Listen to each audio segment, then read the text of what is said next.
시간이 되었습니다. 다 같이 사도신경으로 신앙 고백하시며 2025년 8월 6일 수요일 오순절후 제8번째 주일 주간의 수요일 새벽 기도에 함께 시작하겠습니다. 나는 전능하신 아버지 하나님 천지의 창조주를 믿습니다. 나는 그의 유일하신 아들 우리 주 예수 그리스도를 믿습니다.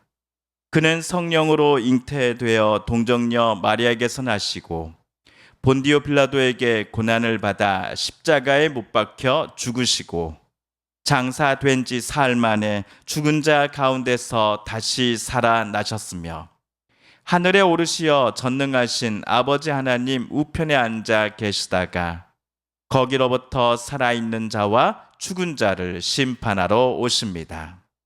나는 성령을 믿으며 거룩한 공교회와 성도의 교제와 죄를 용서받는 것과 몸의 부활과 영생을 믿습니다.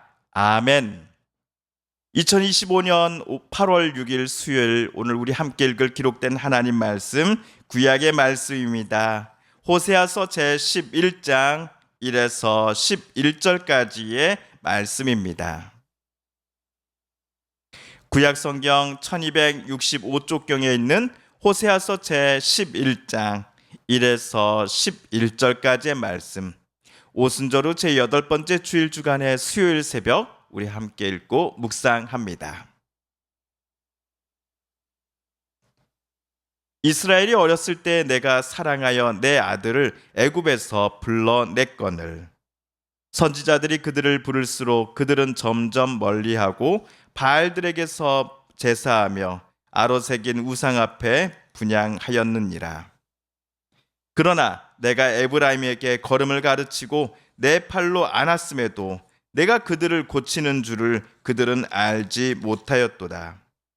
내가 사람의 줄 곧 사랑의 줄로 그들을 이끌었고 그들에게 대하여 그 목에서 멍에를 벗기는 자 같이 되었으며 그들 앞에 먹을 것을 두었노라. 그들은 애굽 땅으로 되돌아가지 못하겠거늘 내게 돌아오기를 싫어하니 아수르 사람이 그 임금이 될 것이라. 칼이 그들의 성읍들을 치며 빗장을 깨뜨려 없이 하리니 이는 그들의 계책으로 말미암음이니라. 내 백성이 끝끝내 내게서 물러가나니 비록 그들을 불러 위에 계신 이에게로 돌아오라 할지라도 일어나는 자가 하나도 없도다. 에브라임이여 내가 어찌 너를 놓겠느냐? 이스라엘이여 내가 어찌 너를 버리겠느냐? 내가 어찌 너를 아드마같이 놓겠느냐? 어찌 너를 스보임같이 두겠느냐? 내 마음이 내 속에서 돌이키어 나의 국률이 온전히 불붙듯 하도다. 내가 나의 맹렬한 진노를 나타내지 아니하며 내가 다시는 에브라임을 멸하지 아니하리니 이는 내가 하나님이요 사람이 아님이라. 내 가운데 있는 거룩한 이니 진노함으로 내게 임하지 아니하리라. 그들은 사자처럼 소리를 내시는 여호와를 따를 것이라. 여호와께서 소리를 내시면 자손들이 서쪽에서부터 떨며 오되 그들은 애굽에서부터 새같이 아수르에서부터 비둘기같이 떨며 오리니 내가 그들을 그들의 집에 머물게 하리라. 나 여호와의 말이니라. 아멘.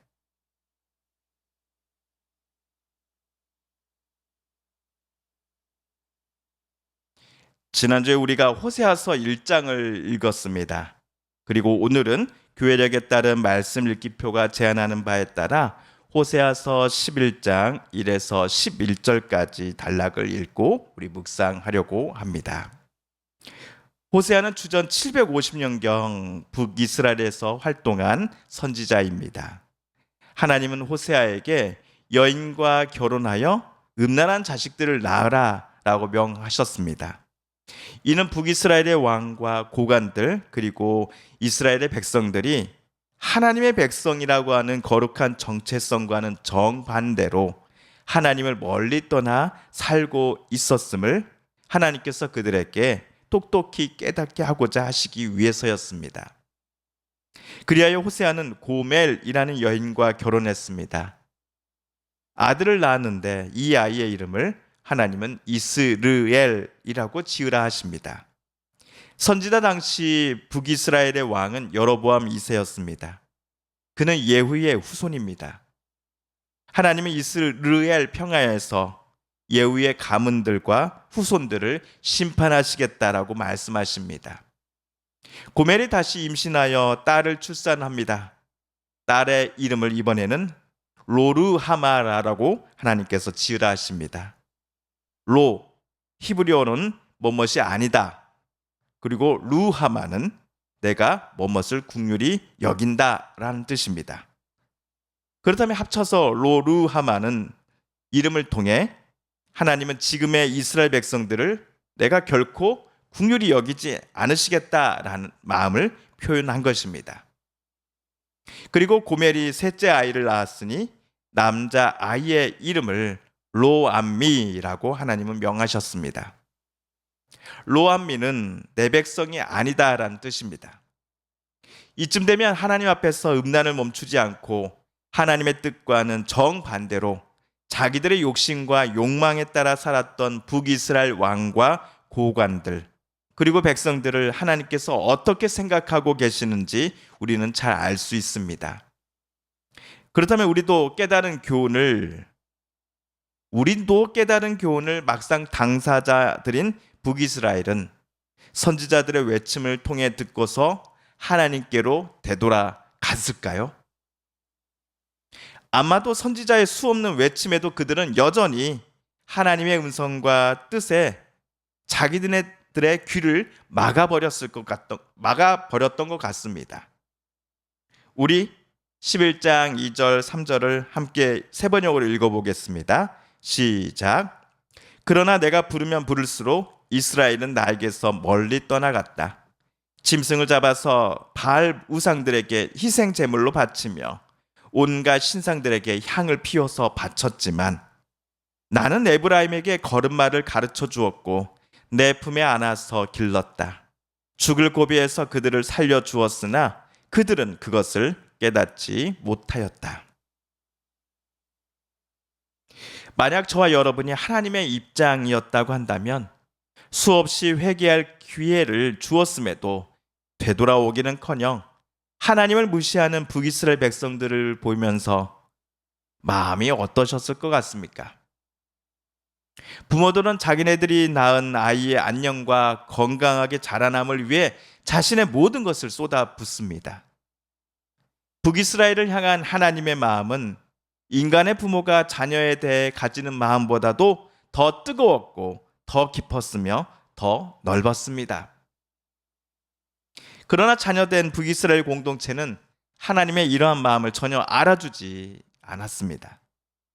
모세 당시 하나님의 도우심으로 애굽에서 탈출한 이스라엘 백성들은 광야 생활이 길어지자 하나님을 버리고 애굽으로 되돌아가려고 하였습니다. 금반지, 금 귀걸이 등을 모아서 금 송아지를 만들어 놓고서는 이것이 우리의 하나님이다 라고 소리치며 그것 앞에 절하며 예물을 바쳤습니다. 이는 하나님의 도우심과 인도하심과 상관없이 자기네들의 의지대로 살겠다라는 것을 표현한 행위입니다.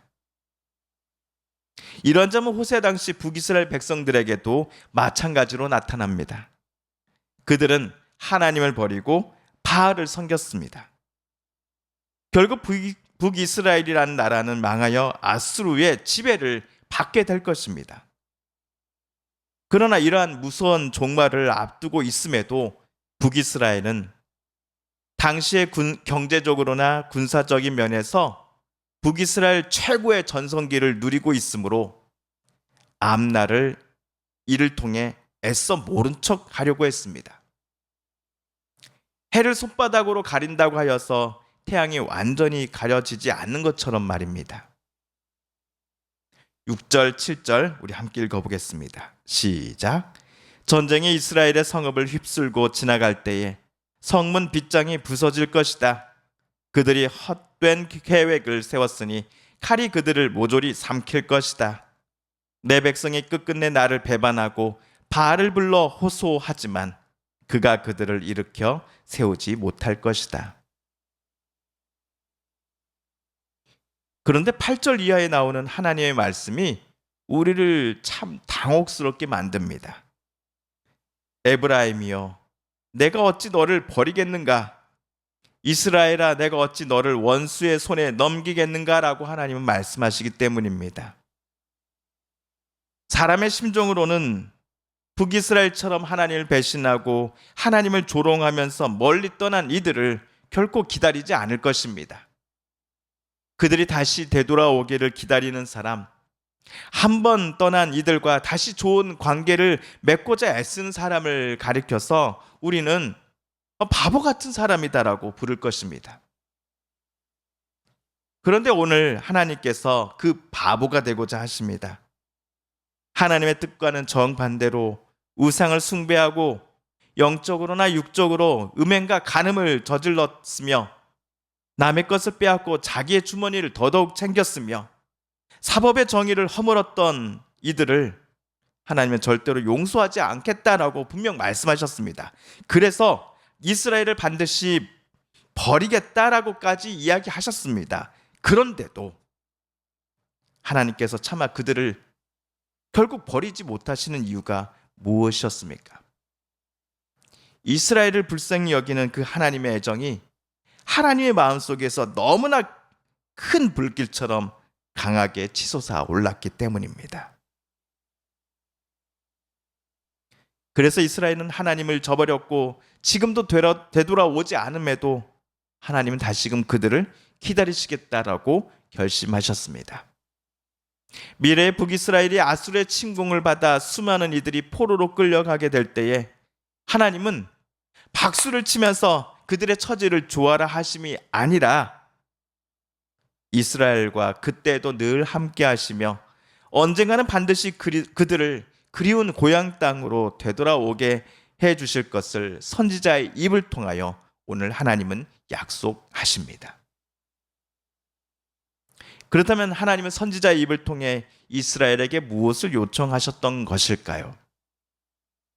그것은 바로 하나님께로 이스라엘 백성들이 되돌아오는 것이 아니었을까요? 하나님을 전적으로 의지하라고 하심이 아니었을까요? 하나님의 인도하심과 보호하심 속에서 그들이 다시금 살아가라고 호세아를 통해 이스라엘에게 밝히 말씀해 주심이 아니었을까요? 성도 여러분, 이처럼 하나님은 당신의 자녀들을 뜨거운 사랑과 긍휼 그리고 변함없는 사랑으로 늘 안아주시면서 그들에게 복 주시기를 기뻐하시는 하나님이십니다. 그러므로 오늘 또 우리 하나님만을 신뢰해야겠습니다. 그러니 하나님, 오늘 하루도 우리를 지켜주시고 선한 길로 인도하여 주옵소서라고 하나님께 기도하시지 않으시겠습니까? 당신의 사랑하는 자녀들을 향한 하나님의 그 뜨거운 심장의 울림과 온기가 저와 여러분의 삶을 충만히 채우시기를 하나님은 기뻐하고 계시기 때문입니다. 주님께서 가르쳐 주신 기도를 드리며 오순절후 제8번째 주일 주간의 수요일 새벽 말씀 묵상을 모두 마칩니다. 하늘에 계신 우리 아버지, 아버지의 이름을 거룩하게 하시며 아버지의 나라가 오게 하시며 아버지의 뜻이 하늘에서와 같이 땅에서도 이루어지게 하소서. 오늘 우리에게 일용할 양식을 주시고 우리가 우리에게 잘못한 사람을 용서하여 준 것 같이 우리 죄를 용서하여 주시고 우리를 시험에 빠지지 않게 하시고 악에서 구하소서. 나라와 권능과 영광이 영원히 아버지의 것입니다. 아멘. 우리 개인 기도 시간 갖겠습니다.